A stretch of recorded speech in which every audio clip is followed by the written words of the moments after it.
Bien,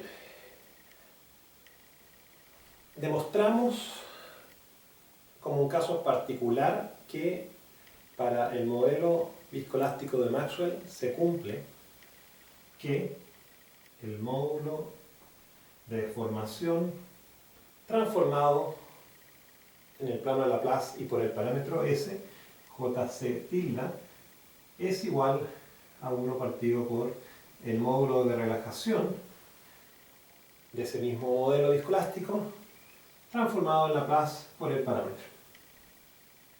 Queremos entonces ahora tratar de demostrar esto, ver si esto ocurre, si es que en el plano de Laplace por el parámetro las ecuaciones constitutivas que relacionan esfuerzo con deformación en el material viscoelástico cumplen este comportamiento que es el mismo, recordemos, que tienen los materiales puramente cristalinos, ¿cierto? Los materiales elásticos cumplen con correspondencia.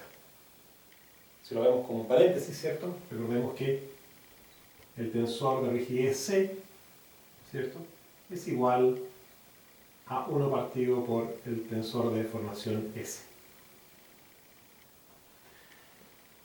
Lo cual es muy útil, ¿cierto? Porque si yo logro medir propiedades del tensor de deformación, encuentro el tensor de rigidez.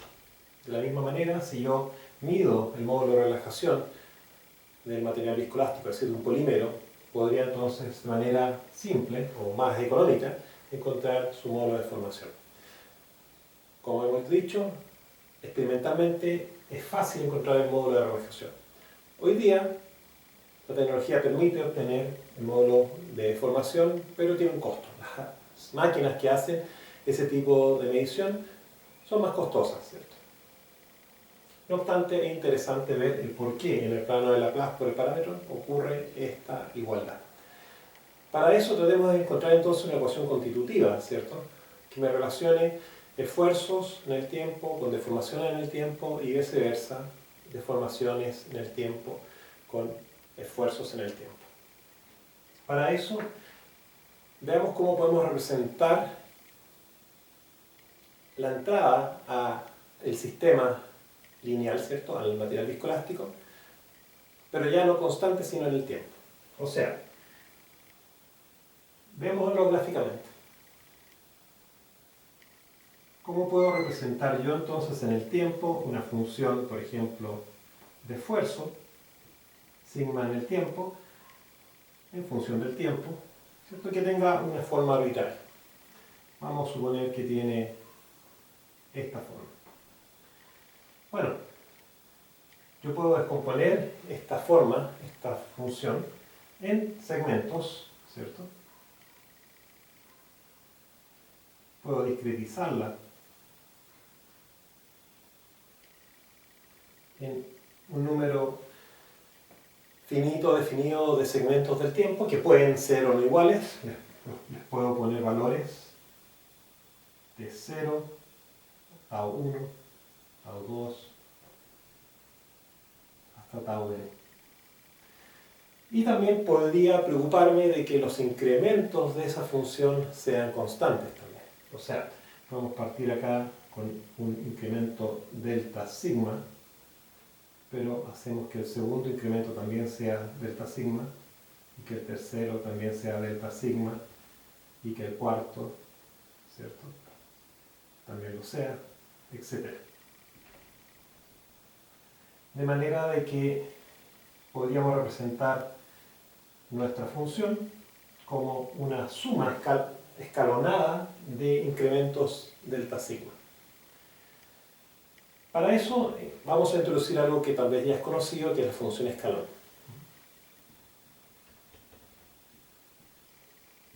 Función escalón. Realmente es la función h, porque del inglés se le llama Heaviside.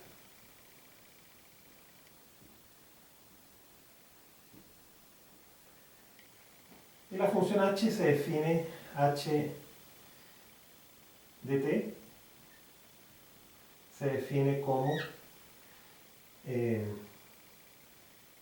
un valor 1 para t mayor o igual que 0 y 0 para t menor que 0. O sea, es literalmente un escalón centrado en el origen. El origen está acá y este es el eje del tiempo. La función escalón es 1 para valores mayores a 0 en tiempo y 0 para valores menores a 0. El 0 se incluye en el 1. Podemos de esa misma manera decir que h de t menos tau va a corresponder a 1 si es que t es mayor o igual a tau y 0 si es que t es menor que tau. Eso de alguna manera lo que significa es que estamos desplazando simplemente el punto en el eje del tiempo en donde se produce la discontinuidad de 0 a 1.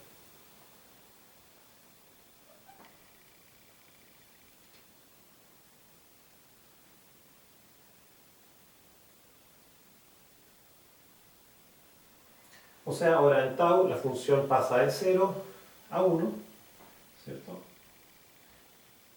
Y a partir de la función h vamos a poder representar cualquier función en el tiempo.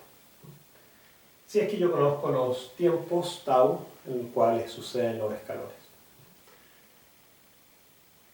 Bien, podemos hacer eso. Vamos a borrar esta definición, a la cual queremos llegar, por supuesto. Y por lo tanto, si continuamos, podríamos decir que sigma en el tiempo, entonces ahora es la superposición o sumatoria de estos aumentos en esfuerzo, que podrían asumirse constantes, pero por la función ht menos tau sub i, con i variando desde 0 a n. Los tau sub i tienen que estar determinados, ¿cierto?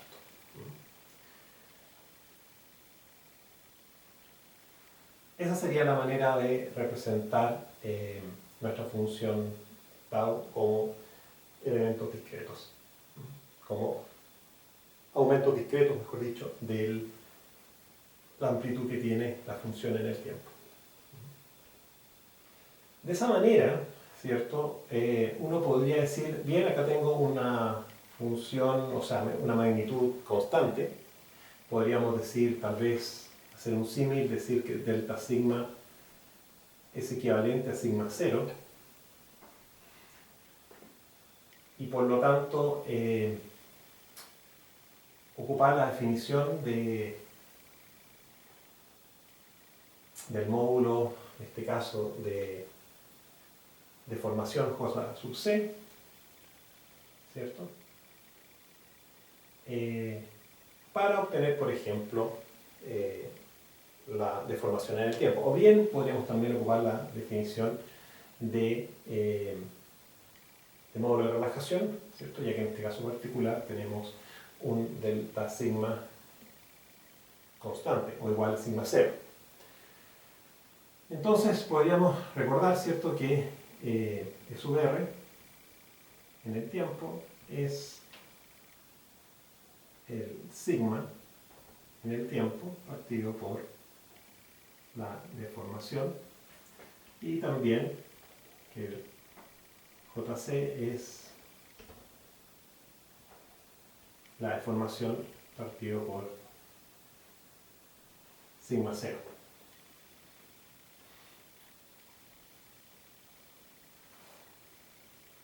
Con eso,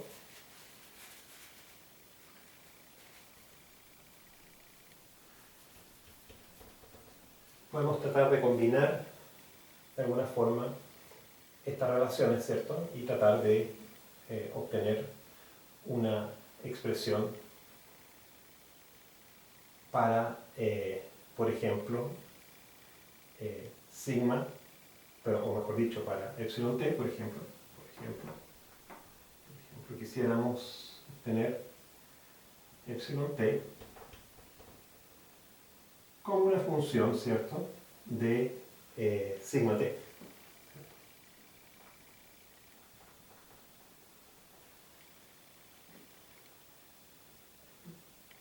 Y en cierta forma ocupando esta expresión que tenemos. En otras palabras, sabemos que de acá podemos decir que sigma t es sigma 0 por j sub c, ¿cierto? En el tiempo. Por lo tanto, yo podría decir, vamos a ocupar esta forma, ¿cierto? De que sigma en el tiempo es una sumatoria de componentes de una correspondiente a una superposición lineal. Por lo tanto, si introducimos el j sub c en su interior, podríamos llegar a esta equivalencia. Estamos diciendo que una sumatoria de delta sigmas, ¿cierto? O sigma sub c por jc en el tiempo por h de t menos tau sub i, con i igual a 1 hacia n. Eso sería mi epsilon en el tiempo, mi deformación en el tiempo.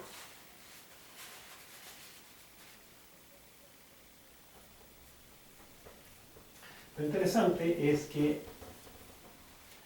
la función j, como es función del tiempo, al multiplicarse por la función de h, se convierte en la función j, pero con el argumento de la función h. Estamos de esta forma cortándola a partir de valores de t superiores a t sub i.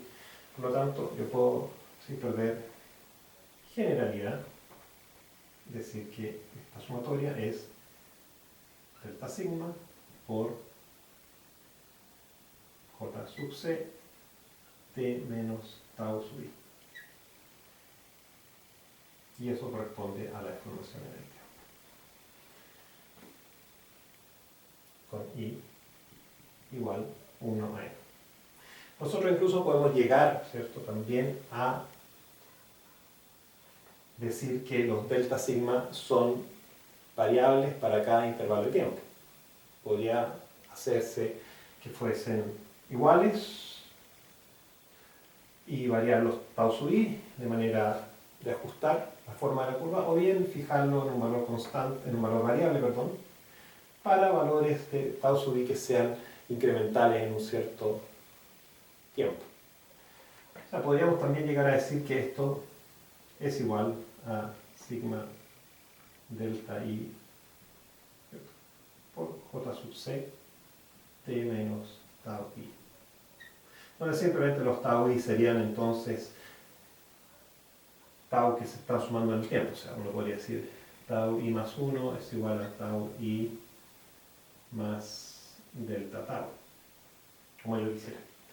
Lo importante es que tenemos una forma para epsilon y sin tener que repetir todo, lo mismo podemos decir para sigma, ¿cierto? Sigma también puede tomar ahora la forma de sumatoria, no ahora de delta sigma, sino de delta epsilon sub i, porque estamos hablando de esfuerzos, ¿cierto? Recordemos que el módulo de relajación es el esfuerzo normalizado en la deformación unitaria, así que acá podemos decir lo mismo. Para deformaciones unitarias constantes en el intervalo, pero distintas entre ellas, ¿cierto? Lo multiplicamos por L sub r t menos tau i. Entonces ahora tenemos ambas expresiones genéricas de manera discreta. Llevar estas sumatorias, ¿cierto?, discretas a que sean continuas no nos debería complicar también. Se puede hacer esa generalización. Por lo tanto,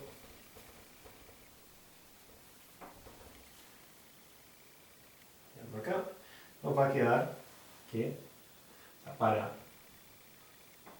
n tendiendo a infinito, ¿cierto?, y para delta tau tendiendo a 0, podríamos entonces decir que epsilon en el tiempo es una integral, ¿cierto?, entre 0 y el tiempo del argumento, ¿cierto? Del argumento, pongamos primero j sub c T menos tau, levantamos el índice, por un delta sigma. Y podemos acá hacer un juego algebraico y decir que esto es la integral entre 0 y t de j sub c, t menos tau por de sigma a de tau, de tau. Entonces nuestra función continua, aureliano discreta, es una integral de una función j sub c, que es la función respuesta del sistema viscoelástico para carga constante, ¿cierto? Porque hay que recordar que cada uno de estos sigmas son constantes, por lo tanto el j que va acá es el j que se obtiene con sigma 0. Entonces, habiendo obtenido j para el modelo en particular, en este caso el de Maxwell, para un sigma 0, yo lo puedo ocupar para delta sigmas, sean constantes o sean delta sigmas sub i, según el intervalo. Al ingresarlo y hacer que el número de intervalos sea infinito y que los delta de tau vayan tendiendo a 0, podemos seguir usando esa función, simplemente que ahora el delta sigma es un d sigma, diferencial de sigma, y podemos hacer este juego algebraico donde tomamos la derivada de sigma, de la función sigma, que es la que habíamos definido originalmente y que habíamos discretizado, por el diferencial de tiempo. Entonces, esto se puede desarrollar un paso más. Vamos a decir que epsilon en el tiempo, entonces, es la integral entre 0 y tiempo, j sub c, t menos tau, por sigma punto de tau. Y eso al integrarse, ¿cierto?, nos va a dar una función en el tiempo, porque estamos integrando con respecto a tau. Esto es interesante, porque esto también es una integral de convolución. Podemos acá corregir un poquito, no olvidémonos que sigma punto es función del tiempo, es función de la variable tiempo, en este caso tau. Por lo tanto, tenemos una convolución entre j sub c y sigma punto, en el caso límite de hacer que estos intervalos sean infinitesimales. Lo mismo podemos decir para, generalizando, para sigma, ¿cierto? Igualmente,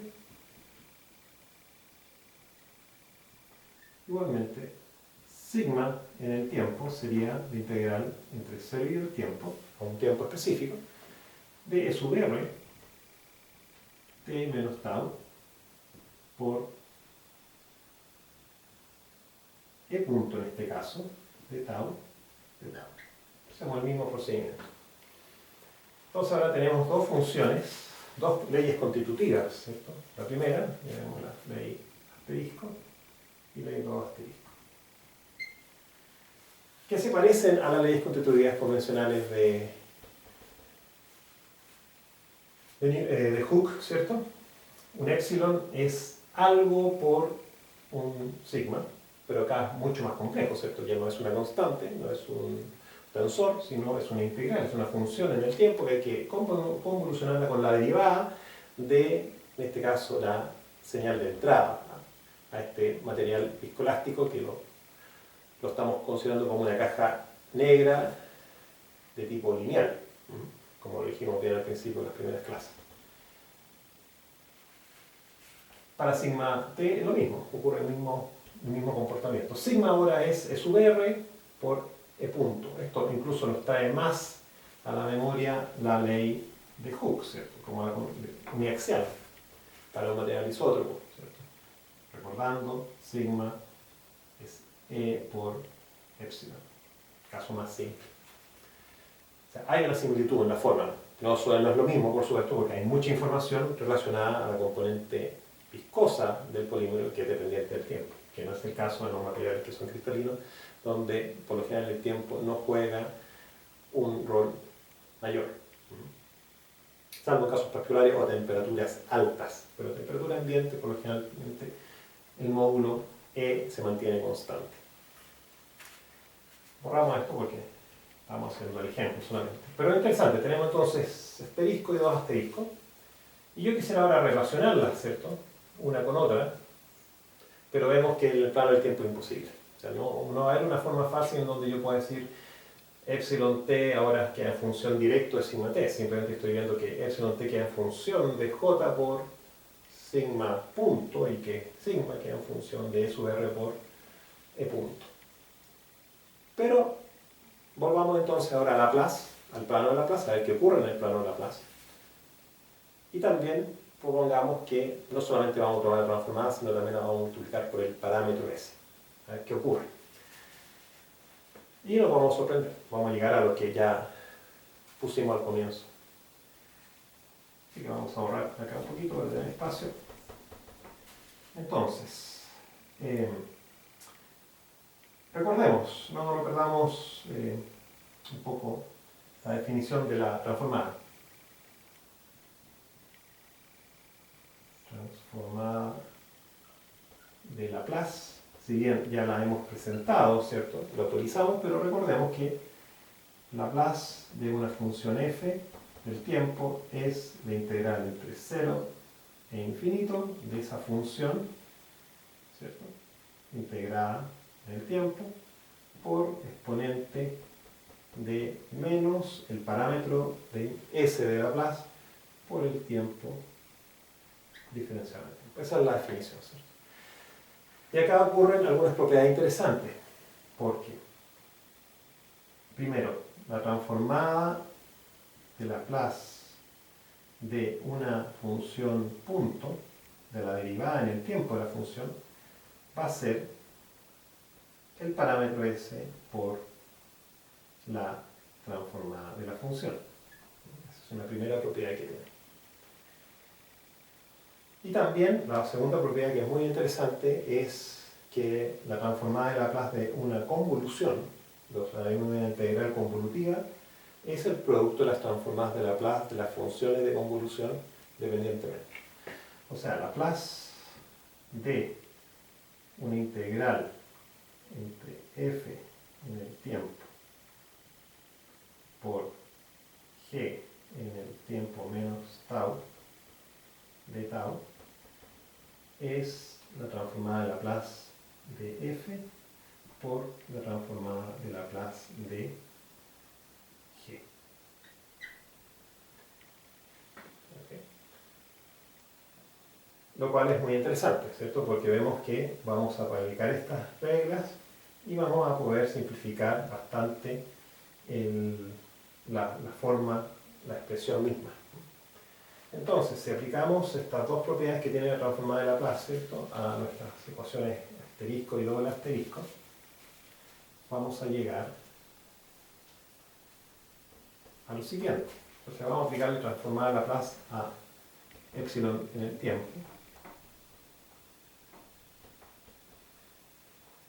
Y vemos que es la convolución, pero la convolución de una función por una derivada.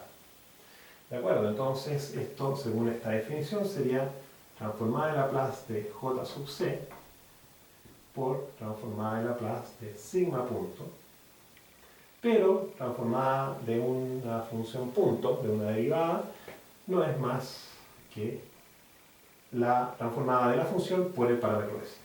Lambda jc por s por lambda sigma. Entonces ya empezamos a ver que aparece un s, ¿cierto?, de por medio, y aparece un producto también de función de transformada.